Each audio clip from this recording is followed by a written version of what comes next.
Sri, apakah fungsi Kementerian Datuk Seri memandangkan pelaksanaan undang-undang di dalam Kementerian Datuk Seri hampir sama dengan portfolio Datuk Zahid Ibrahim?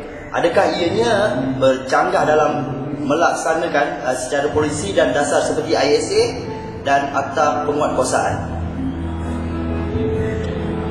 Assalamualaikum Datuk Seri. Saya ingin bertanyakan tentang kebanyakan syarikat pengawal keselamatan yang begitu asyik mengambil pekerja-pekerja asing daripada Nepal dan sebagainya, dan secara tak langsung ia mengabaikan pekerja-pekerja tempatan.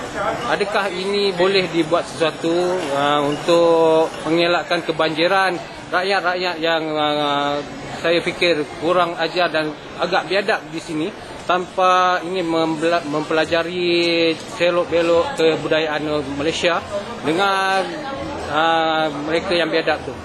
Saya minta Datuk Seri agar dapat membuat sesuatu tentang kebanjiran rakyat Nepal ini, kerana ia secara tidak langsung menghalang pekerja-pekerja daripada Malaysia untuk bekerja, kerana mereka kebanyakan telah diambil oleh rakyat-rakyat ini. Sekian, terima kasih.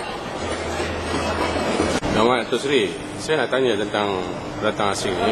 Saya rasa dia menggugat negara kita.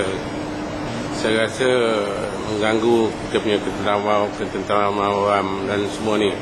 Jadi apa pandangan Datuk Seri tentang ini, dan apakah tugas-tugas yang Datuk Seri nak buat ni kan?